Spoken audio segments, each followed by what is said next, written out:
Salam dəyərli şagirdlər.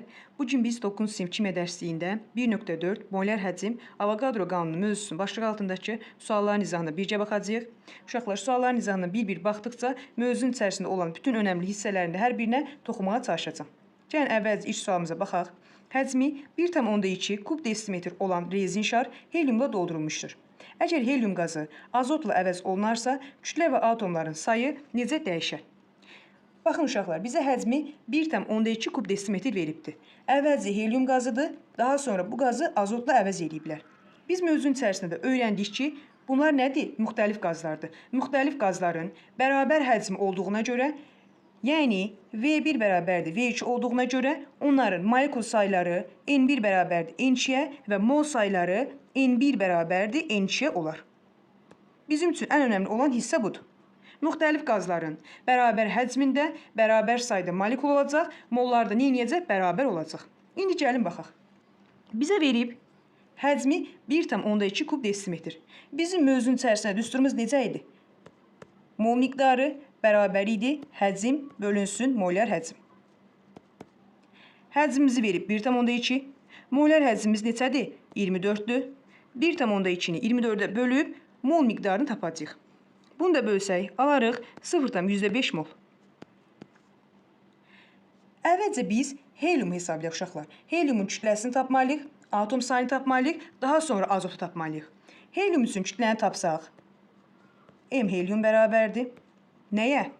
Mol miqdarı vurulsun molar kütləyə. Mol miqdarımız 0,5-dir. Molar kütləmiz neçədir? 4-dür. 0,5-i də 4-ə vursaq, alarıq 0,2 qram. Daha sonra atomların sayını tapırıq. Uşaqlar, helyum nədir? Bir atomludur. Helyum özü bir atomlu olduğu üçün elə nə olacaq? 0,5 vurulsun 1, yəni 0,5 atom olacaq. Mol atom. 0,5 mol atom oldu. İndi gəlin azot üçün hesablayaq. Biz nə dedik?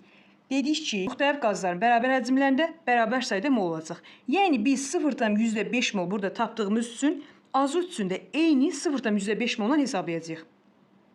Azot üçün kütləni hesablasam, M, N2 bərabərdir. Kiçik N vurulsun böyük M. Baxın bu düstur. 0,5 vurulsun molar kütləsi 28 olacaq. 0,5-i də 28-ə vursaq, alarıq 1,4 qram. İndi atom sayını hesablayaq. Azot nədir uşaqlar? 2 atomludur. 2 atomlu olduğu üçün, baxın 2 atomludur. N. 2 atomlu olduğu üçün 0,5 molu da vuraram 2-yə, alaram 0,1 mol atom.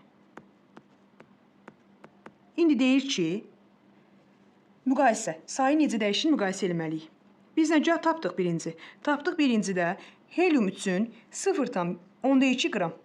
Daha sonra o, azot üçün də o tapdıq 1,4 qram. 1,4-ü 0,2-yə bölsək, alarıq nə?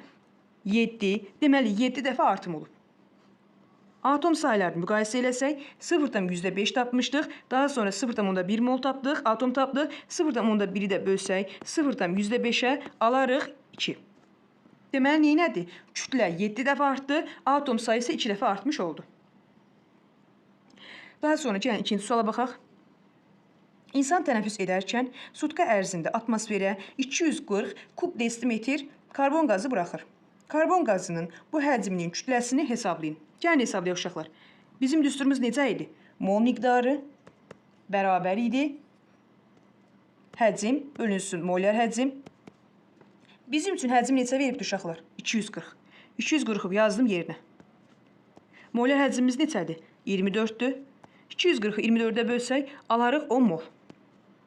Əla, bunu tapdıq. Daha sonra nə istəyir bizdən? Karbon qazı buraxır. Karbon qazının bu həcminin kütləsini hesablayın. Kütlənin düsturunda olduğu kimi yerinə qoyuram. M bərabərdir. Kiçik N, yəni mol miqdarı vurulsun molar kütlə. Kiçik N-imizi aldıq 10 mol. Molar kütlənizi hesablayırıq uşaqlar. M, CO2 bərabərdir. Karbon qazı 12-dir. Oksigen 16-dır. 16-nı da 2-yə vurdum. 32 aldıq. 12-ni də üzərinə 32-ni gəldik. Aldıq 44. Onu da 44-ə vursaq, nə alarıq uşaqlar? 440 almış olarıq. Kütle olduğu için de ne olacak? 440 gram. Bu kadar. Öğrendilərinizi yoxlayına baxaq. Sıfırdan %25 mol karbon qazının həcmini hesablayın. Baxın, sıfırdan %25 verib. Yəni, N bərabərdir, sıfırdan %25 moldur. Həcmini hesablamamızı istəyir. Düsturumuz necə idi? N bərabər idi və həcm bölünsün molar həcm. Bizdən bunu istəyir uşaqlar. V də bərabərdir. N vurulsun molar həcmə. N'imiz neçə tapmışıq? Verilib bizə. Sıfırdan 125. Molar həcmimiz neçədir uşaqlar? 24'dür. Sıfırdan 125'i də 24'də vursak 4'də 1 olur 6 kub desimetr. Bu qədər. İkinci suala baxaq. Hansı halda molekulların sayı daha çoxdur? Uşaqlar, baxın, nə yazıbdır? Molekulların sayı daha çoxdur. Biz təbii ki, molekulların sayını da tapa bilərik. Amma, gəlin belə bir düstur. Bizim düsturumuz necə idi? Maddə miqdarı bərabər idi. Molekul sayı bölünsün N-a. Düzdürmü? Yəni, molekulların sayını, ümumi molekulların sayını altdan %2 vurulsun 10 20'sə bölürdük. Biz burada nə görürük? N bərabərdir. Kiçik N vurulsun N-a. Düzdürmü uşaqlar? Biz molekulların sayını tapmaq üçün mol sayını, yəni hər bir halda mol sayını taparaq, onun biz molekul sayını da tapmış olarıq. Yəni niyə? Çünki molekul sayı mol miqdarından düz asılıdır. Biz sadəcə burada verilən, bu yəni ABC'də verilənlərin mol miqdarını taparaq müqayisə edə bilərik. Gəlin bir tapaq. Bizə verib A variantında, baxın, 480 qram CH4. Düsturumu yazıram yerinə. Maddə miqdarını, yəni mol miqdarını tapmaq üçün kütləni, bizə verilmiş kütləni molar kütləyə bölürdük. Bizə verilib neçə? 480. Nə üçün veribdir uşaqlar? CH4 üçün MCH4'ü tapanda nə edərdik? 13'ün üzərinə 4 gələrik, alarıq 16. 480'də böldük 16'ya. Buradan da 3 olar 30 mol. Mol miqdarını tapdım, molekul sayı ilə 30 kimi götürdük. Yəni molekul sayını müqayisə edəndə mol sayını taparaq müqayisə edə bilərik. B variantına verib 480 kub desimetr.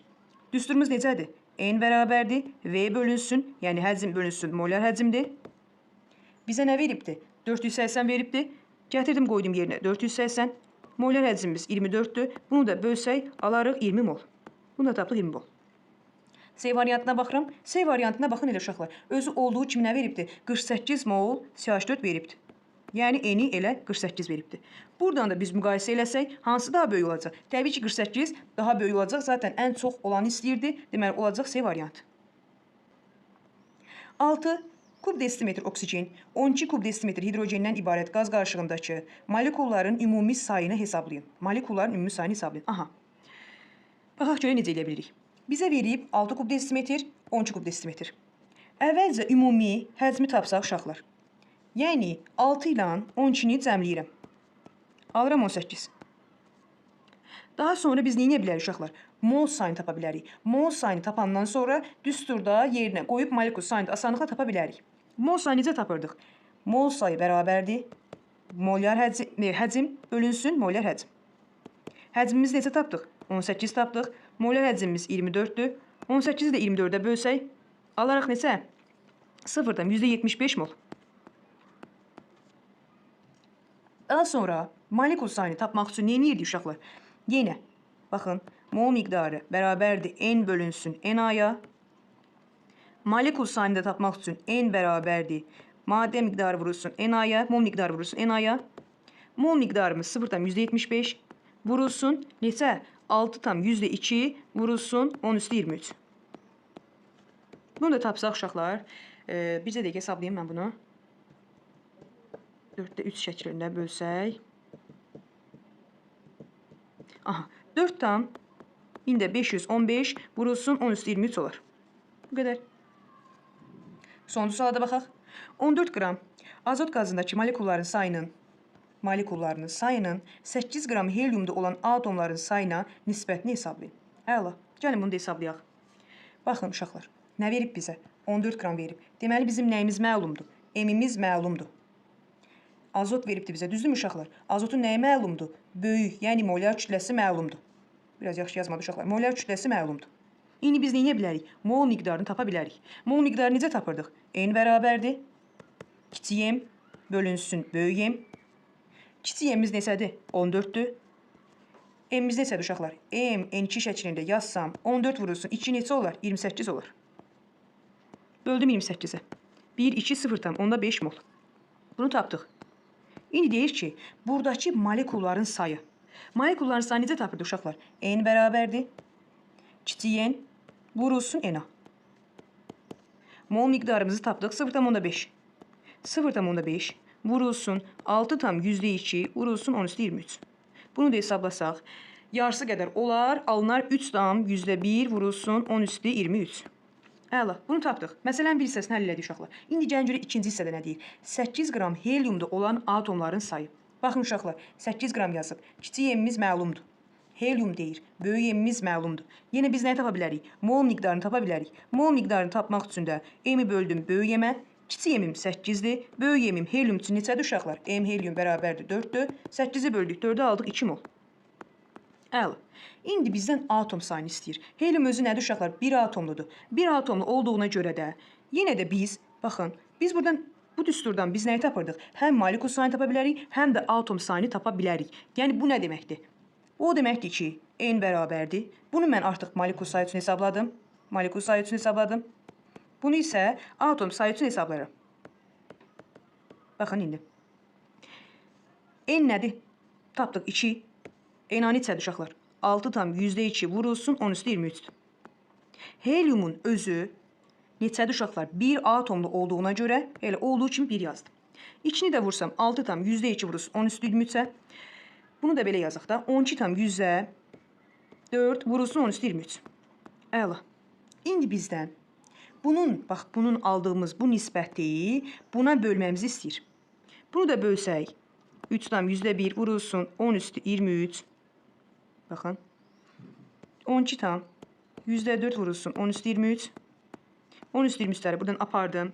Bu da gedər təbii ki nə alınır uşaqlar? 4də 1. 4də 1 də bizdə neçədir? 0,25. Buradan da tapdıq say nisbətini 1 bölünsün 4, yəni 0,25 şəklində.